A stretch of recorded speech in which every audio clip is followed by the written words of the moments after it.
Shaniba, people, what's good? My name is EDNA, I am the People's Bay, and welcome to it. This is Power Connect. A huge shout out to Malawi, Namibia, Botswana, and Zimbabwe for always choosing Power TV. I mean, you could have been anywhere else, but you decided to stick around. Thank you so much. Now, in a minute, where we have Amapiano taking over. We do have hip hop. We do have Dunka. We do have Zambia Kuchalo. Now, people have also said it's now a genre, okay?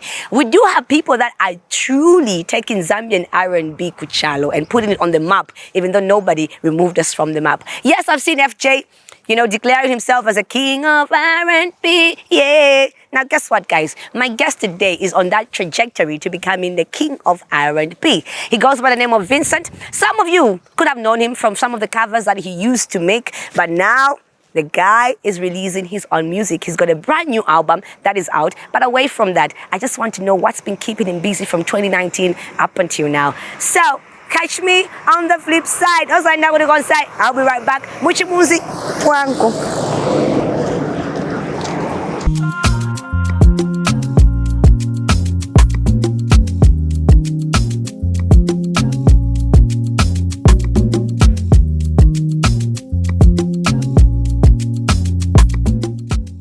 Welcome to it, as Chanja Makamera would say, my beautiful people.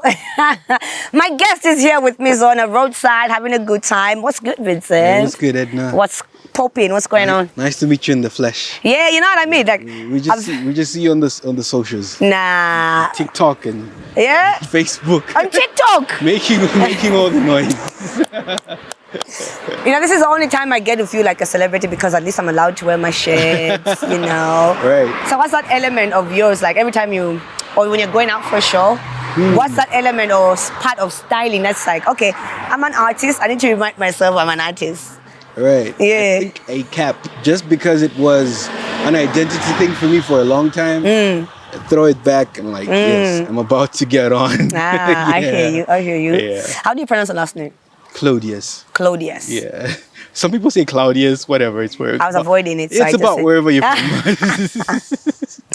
Vincent, I started watching your videos about 4 years ago. Really? I think you're one of the people that made covers blow up in Zambia. Well, this is just my opinion. This is my opinion, I can't disagree. Yeah. Can't disagree. So I feel like at that time, that's when covers were like a thing, and you're one of the first people to start doing covers in Zambia. Very true. Yeah. About 4 years ago, it's like what, 2019? 2019, yeah. Okay. Yeah. I've known you about that long as well. Is it? Yeah. I think maybe because we used to work at the same studio. Shingo, Shomsi. You make music? Paul. I had no idea you make music. So you owe me a chorus. All right, But anyway, so how did you start with the covers? I'm trying to figure out what happened to Vincent from the time I knew you to where we are now. Right. Yeah. So the covers were just a way to get engagement. And still till now people ask me, why don't you do covers anymore? Can you do this cover of this song and that song? But it was never the end goal or anything close to that. Yeah, but I do them here and there if I really like a song. I really have to love the song though if I'm going to cover. If you're going to do a cover. Yes. So now what made you leave that cover space to say, okay, now I think it's time to impress my music? And it was actually very intentional. Okay. Yeah, normally I would leave such a thing naturally, as opposed to cognitively, in the fore of my mind thinking about it. But this one, it was a deliberate decision, and that was the beginning of last year when I decided to pursue music on a serious level. So what changed? What happened? So it's just I know I can write songs, and I don't want to be known forever for people's songs. I have other gifts that I want people to experience me for. So yeah, I decided at the beginning of last year to say, you know what, let me put this on a hold or stop completely. Yeah. You did that I feel even before the beginning of last year, you going quite we the fans just thought it was just you saying, let me stop this. So I'm surprised you're saying beginning of last year. Yeah. Yeah, so no, but since the beginning of last year, I've been more consistent than ever. Okay. in my life. Now it makes sense. Right. Makes sense. With your own music. Right. The time that you say you knew me, the Shinko Beats days, I was very consistent. That was 2015, 16. So you've known me quite a while. You were, especially with the covers. Right, exactly. Right. Yeah. So, I mean, ever since then, it was like on and off, busy with work. I've try and juggle the two. It's not working completely, trash music. Get back in the studio because it's almost like a curse and a blessing. Okay. But yeah, so you can't run away from it, and decided to be more consistent at the beginning of last year. Okay. Yeah. Before we get to the other sources of income, Right. still on you doing covers on Do you remember the cover that made you blow up? I had a few viral covers. One of the first ones was the Pompey one. I did a mashup with a friend of mine named Mukuka. Yes. Ooh, it had nearly 500K on Facebook. And after that, we did another mashup of 2 gospel songs. Well, it's been here and there, like I said, because I've been on and off. But the most popular one by far is the Day one. Oh, The yeah. Daev mashup, yeah. And maybe that's why I thought Yeah. you were going to be the next...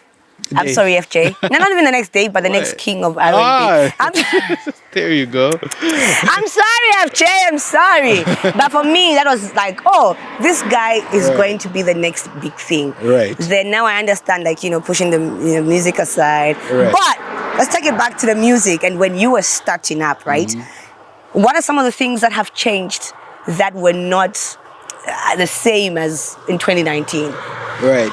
I mean, the entire landscape of the music industry in Zambia has completely changed. I was just saying it earlier because I had an interview with Jay Khaled on Power TV, and I was sharing with him, talking about how we now have celebrities taking selfies in the UK and in the US, in wherever, in Europe and other parts of Africa. It was never the case back in the day, unless you're like the top 0.001%, people like Mampi maybe, but I mean, since like 2019 and now, everything's changed. Everything has changed. People are making a different kind of money now. So yeah, it's an exciting time to be part of an industry that's grown to this level. I was a bit worried for you, like you said last year. That's when you started consistently dropping music, and I'm like, how you see how people move on. We don't only move on from our exes, we move on from everything really fast. So for me, I was a bit worried. I'm like, oh, Vincent is back. Right. Okay, let's see how he's gonna play his role this time around. So were you also worried? I'm like, this is me doing music. Are people gonna pay attention again? Not really, just because it felt like a rebirth for me. It felt exciting actually. Okay. Quite the opposite. Okay. Fear, but yeah, it was quite an exciting time. I dropped the song. It was actually a quick takeoff, so it made it even easier. So I did a song titled "Love Me Today." That was in February of last year, and in South Africa it got so much radio play. Okay. Yeah, there's a couple of radio stations I connected with in Joburg. Okay. And locally, not very much because it was more piano, but I'm a piano that is, but more house. So I got a lot of feedback, but hardly any local feedback. So that part was a bit discouraging, but yeah, I mean, after some time, dropped Milo. I don't know if you know the song, but yeah. How does it go like? So my love, okay. Monday I'll take you out. It's with that. I wanted you to sing it. Anyway. I wanted you to sing it, yeah. Right. Okay. Right. So after Milo, everything that because I mean, when you start to get a recognition outside more than locally, you get the connotation of you're not really recognized as a Zambian artist. Yeah, but then that kind of shifted. So after Milo, I dropped a couple other songs that were more in line with what Zambians would consider Zambian music. And what do you mean? What do you mean by that? What do you mean by What do you mean by what Zambians would consider Zambian music? Yeah, because for me, a Zambian that creates music is a Zambian artist, and that's Zambian music right there. Zambian music is not a genre. I feel we've moved past that stage, bro. You think so? I think so. And I'm saying that because I'm seeing how people have received you, how everybody keeps on, uploading your music and just saying, this is the next guy. We need to pay attention to this guy. I feel like with the introduction of social media now, you can't impose music on us anymore. Like, you know what I mean? Right, exactly. We're able to pick and listen to, I think this guy People decide. Yeah, yes, we decide. Yes, right. So I'm speaking on behalf of the fans. The people. Yeah, the people. The people. I'm speaking on behalf of the people. I feel like that's also slowly shifting. It's changed. It's changed, yeah. And it's really sad to see a talented artist like you still saying like, oh no, what people consider Zambian music. Right. You know what I mean? Yes, exactly. So unfortunately, not everybody is transcended into the Right. space that you That's are. true. That's true. Yes, but I mean, we're slowly getting to a place where people can accept, all forms of music. So if you're waiting for people to accept all forms of music, why don't you accept the type of sound that they want? Same question that somebody asked me earlier. Once again. But yeah, I love music, and if you listen to my discography, maybe from the past even 10 years, because I've been making music way longer than 10 years, I have juggled different genres and different sounds and whatnot. What did you start with? I started with R&B for sure. That's I thought you said I was a rapper. I was actually. Ah. So when you say start with, I meant recording. Yeah, But like how did you? But making music, I started as a rapper. I had no idea I could sing. Nice. No idea whatsoever. So even when you listen to my music, you listen that if you have the ear for music, you can note that it's lyrical because I come from that kind of background. Okay, who do you look up to? Who do I look up to? That's very broad. Can you narrow it down a little? I'll tell you I look up to my mom, that's for sure. No. In terms musically. Musically, Yeah. Because I see you're intentional with your lyrics and the right. music you put out. So like, who's that person that said, I think I want to Am be I this allowed American?" to say the word R. Kelly out here? Yes, sir! That's Speaking a of very that, sensitive word. No. You know what? I love the fact that you brought that name out. Right. I'm going to ask you this, and I want you to respond from an artist perspective and not a fan perspective, right? You see the whole saga around R. Kelly. Okay. We've had artists in Zambia, causing commotion on social media and people trying to say, let's cancel them this, because of their behavior. And others saying, oh my. This is a very good conversation. Anyways, we're going to take a short break. We'll be right back. Let's fuse in any of Vincent's songs. We'll be right back. Don't move, guys.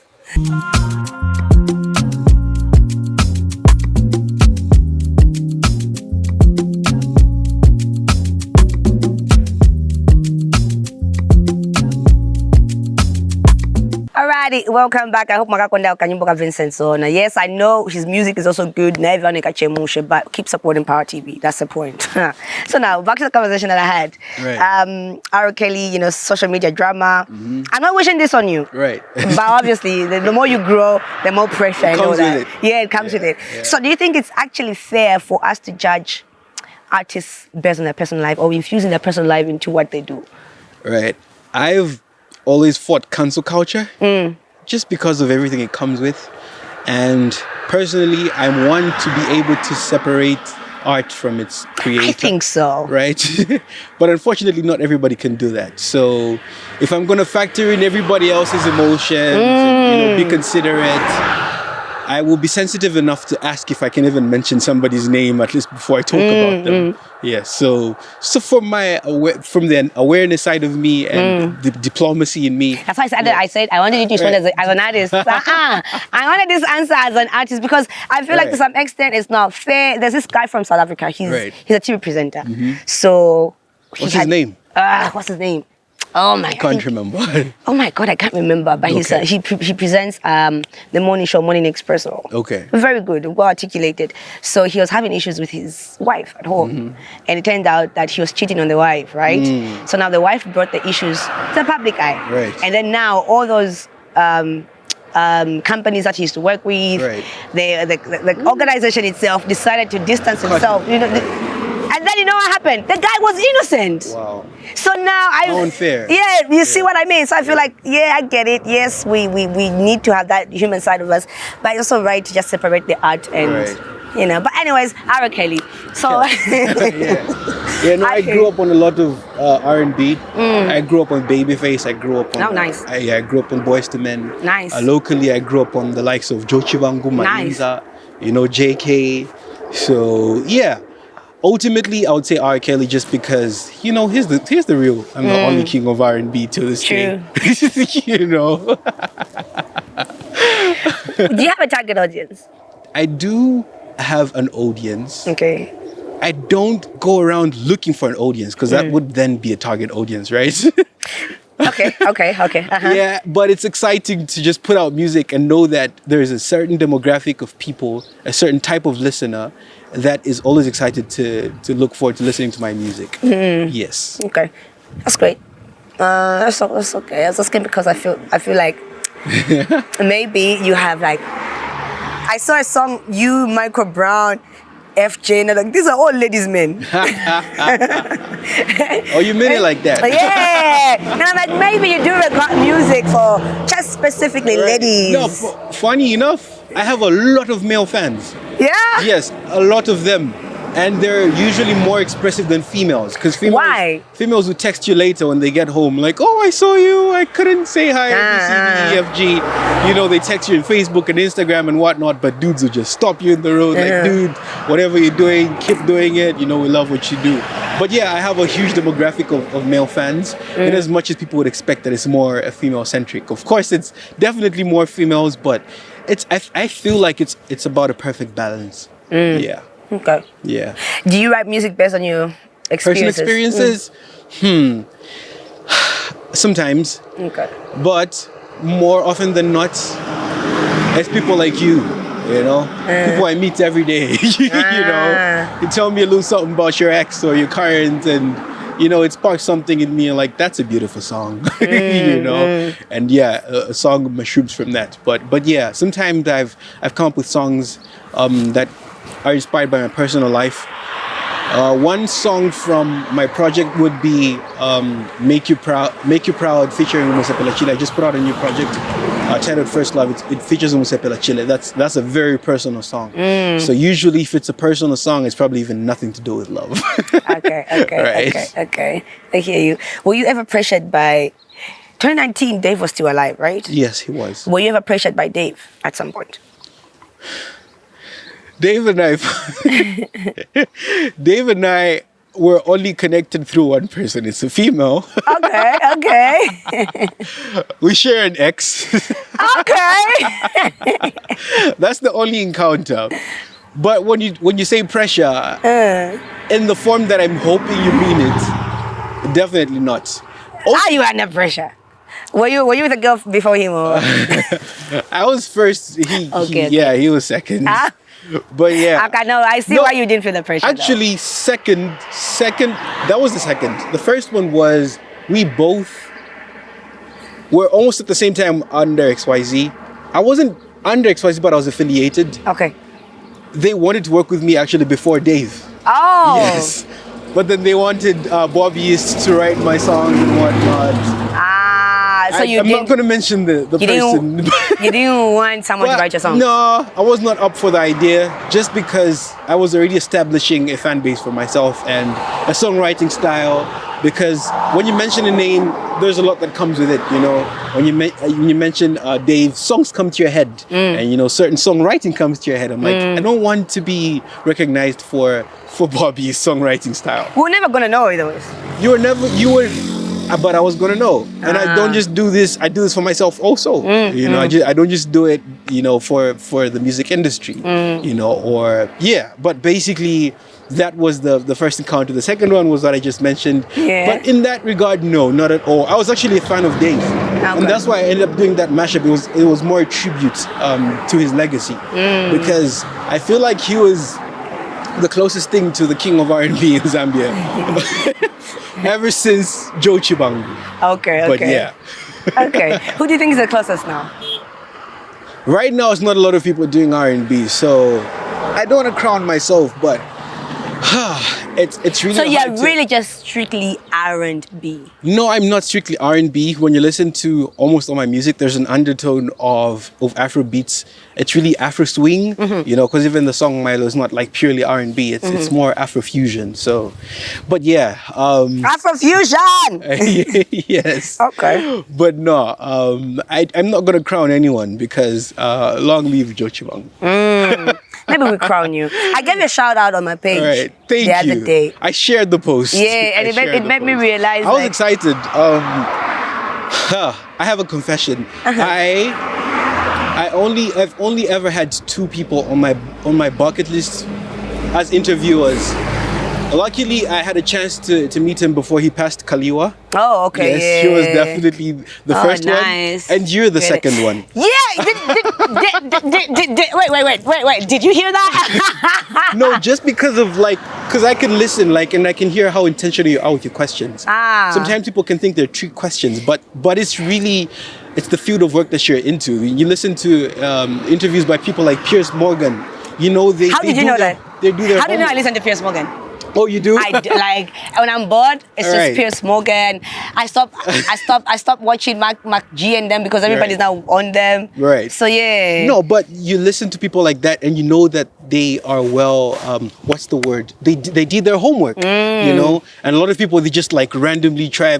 Oh, do you see yourself becoming in the next 5 years? I'm like, dude, I answered that in the past 5 interviews, 6 maybe 10. But thank you so much. Yeah, for that reason, I think means a lot. your work is very commendable.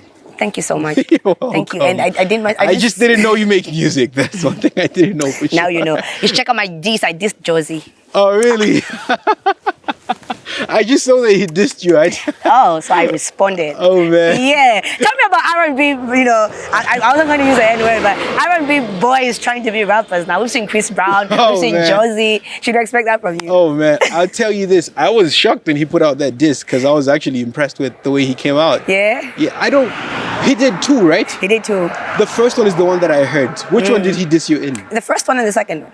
In both of them? Yeah. He likes you that much. So, I forced him to respond to the second one because I called out his dad. Oh my goodness. Oh, you went to the heart. There's things you don't do. And he actually confessed and said, I didn't want to respond, but the fact that you name dropped my dad, no, I just had to come back. No, you're there, you gotta come back. I'm gonna come back if you do that. Yeah, would you respond if someone else to come for you? Don't come for my mom. Okay, but if someone is just going to diss you. Oh, for me? Yeah. Oh, definitely. You would respond? Yeah, I told you I started with hip hop. Yeah? All my music friends, 90% of them are like rappers, and I come from that background. But yeah, I mean, it's just because of the fun part of it also. I feel like people take this stuff too seriously sometimes. They forget it's entertainment. But yeah, I mean, I would definitely come for you. Okay. There's this narrative that we have, right? Yeah. Before you come for me. There's this narrative that we have where R&B singers don't listen. And by that, I mean, you juggle girls, Right. trying to get this experience. You get a storyline from this one, you get a storyline. At the end of the day, you find yourself on a voice note, on an interlude or something. Right. So now it's kindly clear that in our perspective, we just think R&B guys just want to mess with girls to get Right. content. I mean, I think I was quite clear with the type of R&B era that I come from. No. R.Kelly, But no, just because of the negative connotation attached to R. Kelly, I'm going to sideline that. But Okay. I come from the era of Boyz II Men. I come from the era of Babyface. We're gentlemen out here. Babyface! Right. Ooh, okay. Right. We're gentlemen out here. We treat women right. You listen to Tank? Oh, definitely. Okay. Ooh, Tank. Ooh, that's a current R&B god for sure. I love the fact that you corrected me by saying I should look at your background and the type of music that you listen to now. At least I'm able to tell the kind of person for you are. perspective, right? Yes. So when you look at my influences, it will be quite clear to you that there's 2 kinds of R&B singers, right? Okay. There's the 2010 to the Brent Fires of your era. Shout out to him, he's doing the most. But no, I think you get what I'm trying to say. Yeah, Right? I I get come it. from the era of chivalry, of gentlemen. Okay. And I like to detach R&B to that connotation just because of the fact that R&B is a genre that is very respectable, that is supposed to respect women. Yes, and then now they don't respect us. Right. So, You see? So if you're not out here respecting women, you're not on my list. You know what I mean? Anything. There's a way you can describe a girl without being disrespectful. Right. Exactly. Yeah. So yeah. I'll end it there. Okay. Earlier on, you talked about XYZ. Maybe I could have seen that in a part of Junior trajectory, but maybe I could have missed it. Right. But I didn't see at any point that you were affiliated with XYZ. I was on BW2 the last song on BW2 features Crisis is titled what's the title of that song? That song is titled Dreams Come True. Okay. Yeah, it's the very last song on the last BW Okay. before BW3 album. Okay. But yes, I did a bunch of songs with Slap D. Did that work out for you? Because sometimes others it works for good and others it works for the bad. How did that Just work because for you? I wasn't fully under them in any way, but I worked with them. I think for me it worked to my advantage more than anything. It's only unfortunate that most of the songs didn't come out, just because it's around the time when I feel like XYZ was going through a shift and was actually becoming more like a label than it was more like a crew before. Yeah, and then it started to become more a record label, and then that's around the time when they started to sign more artists like B-Mac and Kobe and the likes. But yeah, I feel like it worked more to my advantage than anything. Do you think we have record labels in Zambia? Man, we had KMP, shout out. We had Nexus, RIP. They did the most, both of them. I'm just saying, they did the most. Yeah, I feel like they changed the game. They did. Nexus, not only the game, but also the lives of these artists. Right. Nexus and KMP changed Zambian music forever. Because that's around the time when people started to take Zambian music seriously.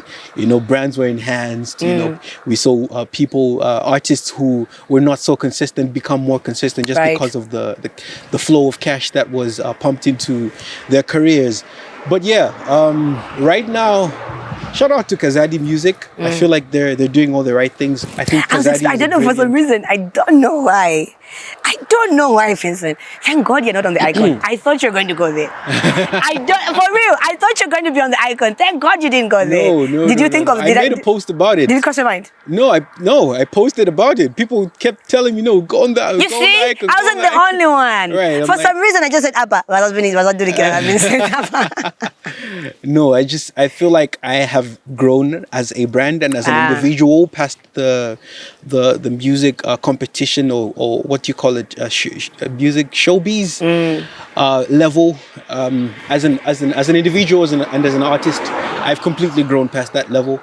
And cheering on everybody that's doing it. I'm not talking down anybody that's taking part, but just individually, I feel like I'm definitely past that stage. That's all right, you think? Yeah. So it's all right to grow. Yeah. No, that's true. Have you ever auditioned before though? I was part of... No, Vincent, you haven't answered my question. Do you think we have record labels in Zambia? Kazadi is a record label. I would consider it, but I feel like it's still growing. Okay. They're yet to make even more mistakes then. So if any of these record labels that claim to be record labels were to approach you? Yeah. I mean, a bunch of them have. A bunch of them have? Yes. I don't think there's a record label that hasn't. Kazadi? There was a point when I was reached out to, yes, by somebody from their team.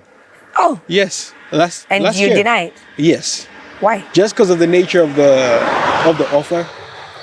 It wasn't for me for sure. You seem to be comfortable. What else are you doing to get the money? Yeah. Not financially. Well, I didn't turn it down because of the financial aspect of it. But really just because of the trajectory of growth. Yeah. I mean, was it a 360? I think it was going to be a 360. Yes. I can't mention much, but yeah. Yes. It didn't suit me.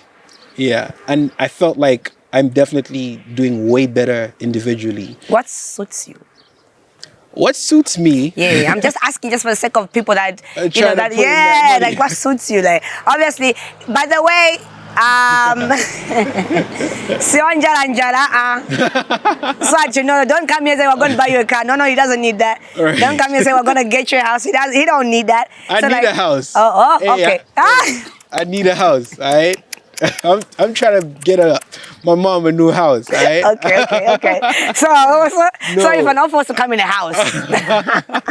No, so I feel like a record label that's not going to completely try to change my brand. That's definitely one. Just because of the level of growth I have attained at least at this stage of my life, you know. Again, as an individual, you know.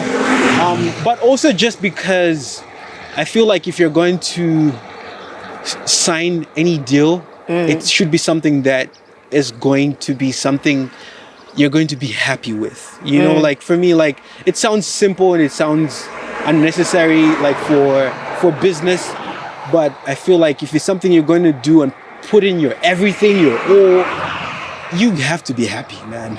You know, No, it's I a lot like of that. drug users out there. I just recently heard, I know it's public, so I can say it in the public space, that people like Bruno Mars are abusing drugs now. Bruno? Yes, I mean, there's threads about it. I'm just, look, this But is I've always known. you've always known, but I'm just saying, like, there's more that comes to signing deals and like making music and working with people than just going out there and creating songs and putting them out there. But yeah, a brand that's going to, of course, be able to accommodate my lifestyle. Because if I'm going to be on a record label and put it out there, I'm signed to the ABC, you know, I should be at least able to live a certain type of lifestyle. So yeah, I've got to live in a house that represents Vincent Claudius, the brand. You Okay, I know? hear you. I hear you. Speaking about lifestyle, I've never even accidentally bumped into you anywhere.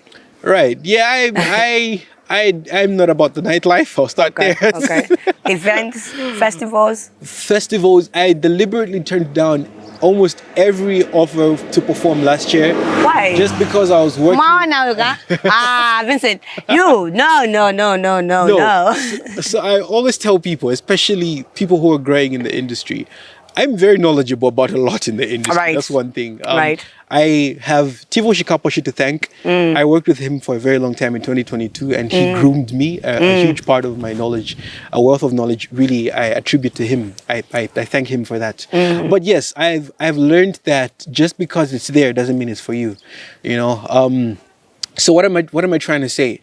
I had offers to perform at places where I knew I'm going to sing and nobody's going to sing along and recognize me. So my focus from last year to this year was to grow a fan base that's going to sing along to my music when I'm on stage. Because I can guarantee you, I bet you any amount of money, people go to see people so they can sing along to songs that they already know.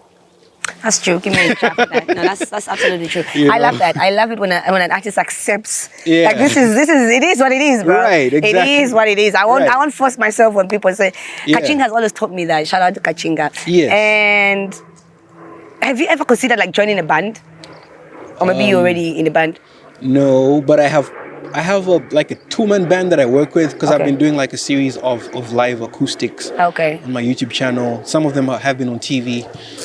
I actually took part in one of the shows in Zambia Magic called Pastor Wants a Wife Zambia last year, and we featured on one of those episodes, the very last episode. So yes, I do have a team of people that I work with, but I'm not in like a full-time band. I'm more a one-man show. Okay. Right? Yeah. Do you drink? Yes, I love wine. Okay. Okay. I thought you were going to say no. And- There's going to be a follow-up question for that. And somebody introduced me to Brutal Fruit, so that's probably my second favorite drink. This is what R&B boys drink, guys. Wow, man. And I'm an R&B guy. You know. Wow, man. I don't know wine. Favorite drink. No, you drink wine. No. Leave the gentleman alone, please. Anyways, Vincent, I really appreciate you for coming through, No, and thanks so much for having me. I feel like we need to have a conversation. This is a ticked bucket list for me, by the way. Is it, guys? I'm No, excited. it definitely is. I'm not even like saying Yeah? this just because you're here. I've said this to more than 2 people for sure. Oh, thank you. Yes, I really definitely appreciate have. it because I really just receive a lot of hate. So Yeah. you know, when someone says, I mean, you're in a that, controversial, space, so you expect that. You Yeah. know, like you said, when you grow, the more famous you become, the more the backlash you should expect as you Yeah. grow. So, yeah, I'm cheering you on. Keep doing Thank what you you so do. much, Vincent. Thank you. It means a lot to me. Just don't know Shout out that. to It means you. a lot. So now, what's the next move? Are you putting out an EP? Are you putting out an album? Yes. What are we doing now? So we just put out a full project, my first ever full body of work. It's titled First Love, my first ever album. It features a bunch of great talents. It's exclusively available on my YouTube channel right now. Should be Why did you available go that for- direction? I was switching distributors. Okay. Because I had a couple of issues with my previous publisher and distributor. Okay. So yeah, it's really just because of that more than anything. But normally I premiere all my songs on all platforms. But yeah, I mean strategically it's worked in my favor because I'm trying to get you guys to stream on my YouTube. Wow, but no, that's smart. I thought, Right. because I thought you would go for the blue app. Right. Yeah. No. It was not deliberate. I love to publish my songs so that they can be available for everybody on every platform at every time. But unfortunately, that could not work out for this time around. But yeah, it's available on YouTube, and it should be available within a week on all platforms. I think you're the right person to ask this question. Is it possible for a Zambian artist to generate or make money without having a hit song? Without having a hit song. When you say to generate, that's a bit vague. To earn a living, no? Or like a substantial amount of money? Maybe substantial amount of money. Right. I know a lot of people who are making a lot of money. The last time I was actually in this area, a friend of mine was visiting from Zimbabwe, and they had a classical music festival. And I'm like, wait, we have classical music festivals here. Right, but you know, there's events where people pay 1,000 kwacha for a ticket, and it's a packed venue. So there's a lot of people who are making a substantial amounts of money and earning a very good living from this. It's just they're not in the pop space, so you're not going to see them. But yes, it's very possible, and I hope it happens more, just because it means the industry is going to grow in that regard, you know, in a space where we don't have to be like everybody else to generate. You know, we have hip hop that's celebrated, which is exciting. You know, shout out to people like J Max, and I'm a huge fan of J Cash and Dismo. Yeah. You know, J Cash. I think this one needs to go soft. You should lay a chorus for him. Right. Yeah, he needs to be a little bit, you know, he's too. So maybe with a Vincent, he'll be more smooth, you know what I mean? More calm. Yeah, but going back to your question, I just feel like it's going to be a great, it then becomes a great trajectory of what the industry can become. Because music is more than just Afrobeats, it's more than just hip hop. Right. It's more than just I'm R&B. a piano. Yeah, it's more than just R&B. Right. You know, it's more than just piano. You know, it's a beautiful space, it's a vast space. All right. And there's girls like, a huge shout out to a girl named Frankie. She creates indie music. You know, so. Wait, Frankie. I think I know her. There's a TikTok that blew up. Yes. Yeah. So if we can create a space where all kinds of artists can earn a living and don't necessarily have to conform to certain routes just so they can sell. That's great for not just music in Zambia, but music in Africa in general. All right. Yeah. Okay, Vincent, thank you so much. Thanks for having me. I appreciate you for coming through to my roadside thank you so much for having me. I can't wait to see what's next, and hopefully you don't go quiet on us. I hope we collaborate. I heard you do music earlier, so. We can start by you dissing me first and I respond. Hey. I'm joking. Definitely on your next project. Right. Definitely let's on get it. it. Yeah. Right. All right. This is me signing out, guys. I was hanging out with, and I will stream your album. Please. I promise I will. I will stream it. That's what you're supposed to be doing right now. After watching Power TV, please head over to his YouTube channel. Go stream Vincent. Right But what there. are we calling it? First Love. First Love. That's the name of the album. Love number 5, it's okay. Let's go stream First Love. Right. I've been your girl, EDNA, the People's Bay. And you shout out to Namibia, Malawi, Botswana, and Zimbabwe. Vincent, Timakambati Muchimunzi ni Bwanji. Muchimunzi ni zi. Ni Pwanko.